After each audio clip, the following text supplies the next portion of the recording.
가지고 온 것은 우리 조국 이 대한민국의 당면 위기와 참된 한국인의 사명, 이런 제목입니다. 다시 한번 말씀드리면 우리 조국 대한민국이 지금 맞이해갖고 있는 당면에 가 있는 이 위기와 이 위기를 극복하기 위해서 우리 한국인이 가져야 될 사명, 이게 어떻게 해야 되느냐, 이런 제목으로 갖고 여러분들을 배우게 된 겁니다. 그래서 이제 말씀드릴 순서는 위기에 관련해서 잠깐 서론적으로 좀 말씀을 드리고, 그 다음에 이제 우리 대한민국이 지금 맞이하고 있는 위기는 그 근본적인 뿌리가 뭐냐, 방면 위기의 그 속성이라든가 종류라든가 그걸 좀 제가 말씀을 드리고, 무슨 병을 치유하려면 정확한 근원을 알아야 됩니다. 그 뿌리를 알아야 돼요. 이게 지금 어떤 종류 위기다, 그걸 조금 분석하고 그게 정확하게 간파가 돼야 이 건치를 할 수가 있습니다, 사실. 그래서 그걸 건치하기 위해서 우리 한국인들은 우리 조국 대한민국을 지키고 그러기 위해서 이 위기를 극복하기 위해서 어떤 자세로 생활해야 되느냐, 이런 내용입니다. 그래서 꼭 필요하다 싶으면 종이시면 적으셔도 좋고, 제 입만 다 찾아보고 계시면 되게 이해가 될 겁니다. 제가 쉽게 좀 이렇게 말씀을 드리도록 하겠습니다.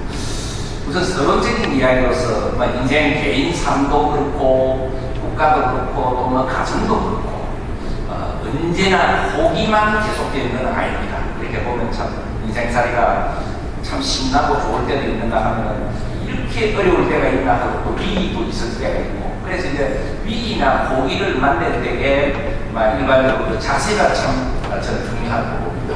내일의 호기를 만날 때는 이 호기를 갖다가 잘 찬스로 살려가지고 더욱더 발전하는 걸로 좀 차분하고 냉정하게 이용할 줄 알아야 됩니다. 그런데 이제 호기를 만났다고 해갖고 교만해가지고 네방 구슬을 끼면서 돌다가 못에 머리가 박힐 수도 있고 별일이 다 일어날 수 있는데, 그래서 이 호기를 만났을 때 교만하면 금방 또 위기로 이어지고 이 국제정책에 그런 게 있습니다. 어쨌든 그래서 이제 위기를 만났을 때는 어떻게 되느냐, 차분하고 냉정한 자세로 그 위기의 본질을 우선 파악을 해야 됩니다. 이게 어디로부터 오는 거냐, 우리가 그 병을 치유해야 할 때도 이게 배가 아프는지 머리가 아프는지 심장병인지 분명히 치유가 있어야 되는데 심장병인데 계속 머리 아픈 약만 쓴다든가 이래갖고는 결국 사람을 놓치는 수가 있기 때문에, 그래서 이 대한민국이 현재 맡고 있는 이 위기의 본질은 저는 크게 당면한 위기의 본질은 크게 그 근원을 갖다가 두 가지로 분류를 합니다. 하나는 뭐냐면 외부로부터 오는 위기인데 그거는 많은 설명이 필요 없습니다. 우리 동족인 지금 분단되어 있는 저 북쪽으로부터 오는 위기입니다. 그래서 이제 그 소위 북한으로부터 이래 오는 위기고, 다른 하나는 이게 이제 그것부터 영향도 받습니다만 우리 사회 내부적으로부터 이제 이렇게 특정 그룹에 의해서 또 발생되고 있는 위기, 크게 이제 위기의 두 개를 이렇게 나누면, 우선 제가 북으로부터 오는 이 위기의 속성이 뭐인가 하는 걸 대체로 이런 상식으로서 다음에 그걸 조금 더 세분해서 해보면 한 4가지로 그 특성을 이야기할 수 있습니다. 하나는 뭐냐 하면 이게 사실은 무슨 행동으로 가지는 않는데 바로 이 말로서 행동보다 더 심리적인 자꾸 공포를 일으키는 위기입니다. 이게 저는 갈대로 가자는 북한의 협박이다 이렇게 하는데, 지금 이제 신문지상에 유심히 보신 분은 알겠지만은 북으로부터 이런 위기 중에 소위 말로 하는 협박은 모르기는 몰라도 우리 국어사전에 있는 협박 용어는 강도가 높은 거는 거의 다 썼어요. 이렇게 보면 우리 대통령을 이 강도야, 벽도야, 간상배야, 강도한 상인물이야 소리거든. 근데 그다음 더 독한 용어가 없는가 보니까 북한 사전에도 뭐 없는가 봐. 이 제일 미워하는 이 성냥이노마 그런 게 있는데, 성냥이라는 거는 우리 이쪽 남쪽을 놓고 시베리아 같은 데 보니까 여우가에 속하는데 쨍하게 굉장히 못되게 생겨갖고, 요건, 어느 동물하고도 정답게 새길 줄 모르고, 보기만 보면 자, 듣고 물고 듣고, 제가 죽든가 내가 죽든가, 요렇게 하는 게 그 성량의 놈이라. 그래서 이제 그걸 성량의 놈이라고 이름 붙인 거는 미제국주의 성량의 놈. 그러면서 늘 앞에 이제, 그래서 이제 그 국민학교 교과서 같은데 이렇게 보면은 북한은 미제국주의 성량의 놈이 5놈이 있다. 총으로 2놈을 죽였다.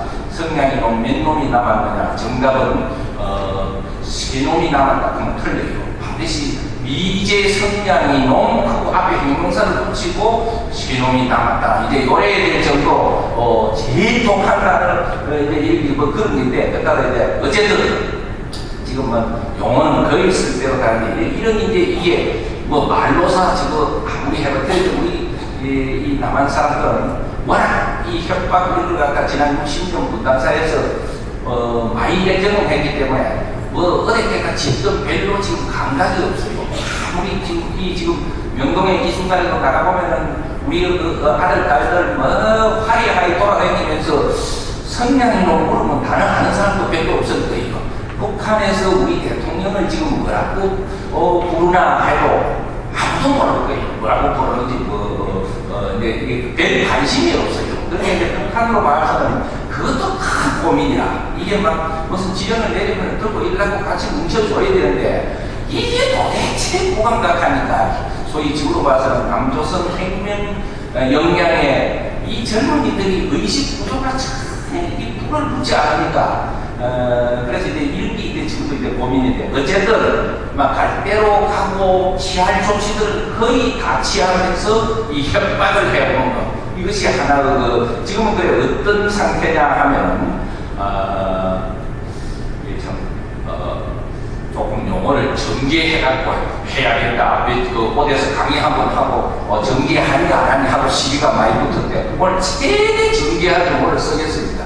근데 그런 거죠. 뭐, 방국진 놈이 더 썩낸다. 그런 거 좀 정리된 용어죠. 어쨌든, 이게 4월 5일 날, 뭐, 미사일 실험을 해놓고, 뭐, 방국진 사람이 더 썩내듯이, 그래 놓고, 관을 지구가 더 내면서 뭐, 휴전 결정도 이제 안 지킨다.